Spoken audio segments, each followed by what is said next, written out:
1,84,00,000 doses चाहिए vaccine की। Central government ने हमें अप्रैल में केवल 4.5 लाख डोज दी। 1,84,00,000 चाहिए, अप्रैल में केवल 4.5 लाख डोज दी, मई में 3,67,000 डोज दी और जून में करीब 5.5 लाख डोज देने का एस्टिमेट दिया है। वो भी अभी 10 जून से देंगे। अगर इन 92 लाख युवाओं को कोरोना से सुरक्षित करना है, इनको बचाना है, कहते हैं कि युवा देश की एनर्जी है, देश की इस ताकत को बचाना है, तो एक ही तरीका है कि इनको वैक्सीन लगाई जाए। एक ही तरीका है कि एक एक युवा को वैक्सीन उपलब्ध कराई जाए और उसको दोनों डोज लगा के उसको सुरक्षित घोषित कर दिया जाए।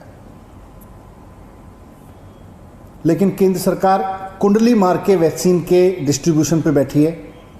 कहने के लिए तो कह रही है, हमने राज्य सरकारों को कह दिया है कि खुलेआम ले लीजिए, आप खरीद लीजिए, लेकिन उसके बाद संख्या तय कर रही है कि आप 50,000 से ज़्यादा नहीं खरीद सकते, आप 1 लाख से ज़्यादा खरीद नहीं सकते, आप 1.5 लाख से ज़्यादा खरीद नहीं सकते। कुंडली मार के बैठी है पूरे वैक्सीन डिस्ट्रीब्यूशन पे। दिल्ली सरकार वैक्सीन लगाना चाहती है युवाओं को, केंद्र सरकार उसको रोक रही है। मैं केंद्र सरकार से पूछता हूं कि अगर दिल्ली सरकार अपने दिल्ली के युवाओं को वैक्सीन लगाना चाहती है तो आपको उसमें प्रॉब्लम क्या है? केंद्र सरकार से मैं पूछना चाहता हूं कि दिल्ली सरकार जब आपसे कहती है हमें अपने युवाओं को वैक्सीन लगानी है, तो आप कहते हो हमारे पास वैक्सीन नहीं है। प्राइवेट हॉस्पिटल उसी यूथ को महंगे दाम पे वैक्सीन लगाने के लिए जब कंपनियों से वैक्सीन खरीदता है तो केंद्र सरकार उसको वैक्सीन दिलवा देती है। ये क्या सेटिंग है? मतलब राज्य सरकार अगर युवाओं के लिए वैक्सीन मांगे तो केंद्र सरकार कहती है कि वैक्सीन नहीं है, वैक्सीन कंपनियां वैक्सीन नहीं बना पा रही, वैक्सीन कंपनियों के पास वैक्सीन उपलब्ध नहीं है। उन्हीं कंपनियों से केंद्र सरकार प्राइवेट हॉस्पिटल्स को वैक्सीन दिलवा रही है, क्योंकि प्राइवेट हॉस्पिटल्स महंगे दाम पे फिर उन युवाओं को लगा रहे हैं। जो वैक्सीन राज्य सरकार फ्री में लगाना चाहती है अपने युवाओं को, वो वैक्सीन प्राइवेट हॉस्पिटल 1,000 रुपए में, 1,200 रुपए में लगवा रहे हैं। तो राज्य सरकार कहती है हमें अपने युवाओं को वैक्सीन लगानी है, तो केंद्र सरकार कहती है हमारे पास वैक्सीन नहीं है, कंपनियों के पास वैक्सीन नहीं है।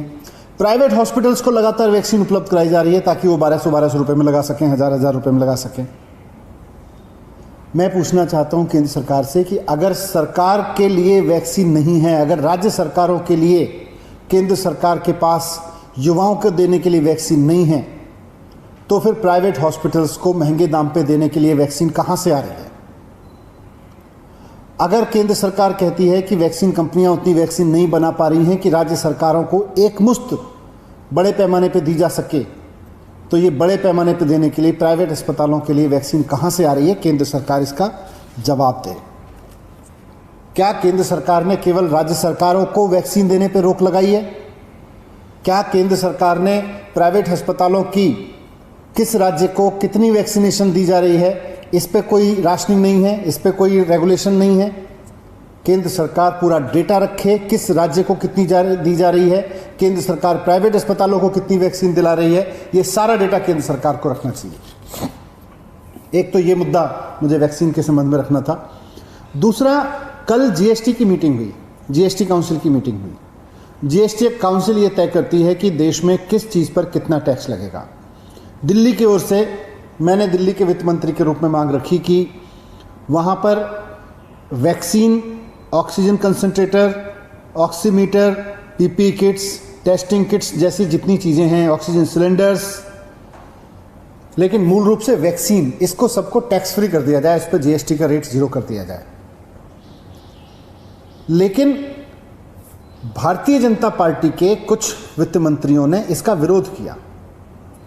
पश्चिम बंगाल ने इसका समर्थन किया, पश्चिम बंगाल ने भी यही मांग रखी, पंजाब ने भी यही मांग रखी, छत्तीसगढ़ ने यही मांग रखी, तमिलनाडु ने यही मांग रखी, झारखंड ने यही मांग रखी, यहाँ तक कि भारतीय जनता पार्टी के कुछ वित्त मंत्रियों ने भी, 2-3 वित्त मंत्रियों ने ये मांग रखी कि वैक्सीन पर टैक्स का रेट 0 कर दिया जाए, ताकि देश का आम आदमी वैक्सीन लगवा सके। उसके ऊपर अगर वो प्राइवेट में भी जा रहा है, राज्य सरकारें भी मान लो लगवा रही हैं, तो वैक्सीन से इस वक्त वैक्सीन पेंडेमिक, इसको महामारी से लड़ने की सबसे बड़ी दवाई है।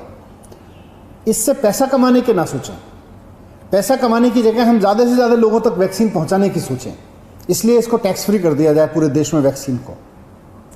लेकिन भारतीय जनता पार्टी के कई वित्त मंत्रियों ने इसका विरोध किया। उन्होंने कहा नहीं, टैक्स तो लगना चाहिए वैक्सीन पे, पल्स मीटर पे, ऑक्सीमीटर पर टैक्स तो लगना चाहिए। ऑक्सीजन कंसंट्रेटर आज तो आम आदमी घर में खरीद के भी रख रहा है, सिलेंडर ऑक्सीजन का, PPE kits, testing kits, ventilator, इन सब पे टैक्स तो लगना चाहिए। इतने सारे वित्त मंत्रियों ने कल मांग की कि इस पे टैक्स फ्री कर दिया जाए, लेकिन भारतीय जनता पार्टी के कई वित्त मंत्री इस पे अड़े रहे कि नहीं, इस पर टैक्स लगना चाहिए, इसको टैक्स फ्री नहीं करना चाहिए। इसकी वजह से कल फैसला नहीं हो सका इस पे, नहीं तो कल इस देश में वैक्सीन भी टैक्स फ्री हो जाती पूरे देश में, और कल वेंटिलेटर से लेके oximeter, oxygen concentrator, oxygen cylinder, सारी चीज़ें टैक्स फ्री हो जाती। मैं भारतीय जनता पार्टी से भी पूछना चाहता हूं कि अगर महामारी के इस समय में बीमारी की ये दवाइयाँ, बीमारी के ये थोड़े बहुत उपकरण जो आम जनता यूज़ कर रही है, जो ऑक्सीमीटर आम जनता यूज़ कर रही है, अगर टैक्स फ्री हो जाते हैं, उसको थोड़ा सस्ते मिल जाते हैं, तो इसमें भारतीय जनता पार्टी को क्या प्रॉब्लम है? क्यों भारतीय जनता पार्टी ने कल, भारतीय जनता पार्टी के फाइनेंस मिनिस्टर्स ने कल इस बात पे जोर दिया कि टैक्स फ्री नहीं होनी चाहिए? भारतीय जनता पार्टी बताए कि वो देश में महामारी के इस समय में इन सब चीज़ों से कमाई क्यों करना चाहती है? क्या आपदा के इस समय में चीज़ों को सस्ता करके आम आदमी को उपलब्ध कराना, हॉस्पिटल्स को सस्ते में उपलब्ध कराना आज का सरकारों का कर्तव्य नहीं है? क्यों भारतीय जनता पार्टी की सरकारें इसके विरोध में है कि टैक्स फ्री कर दिया जाए इन सब चीज़ों को? इसका जवाब Bharatiya Janata party they. Thank you.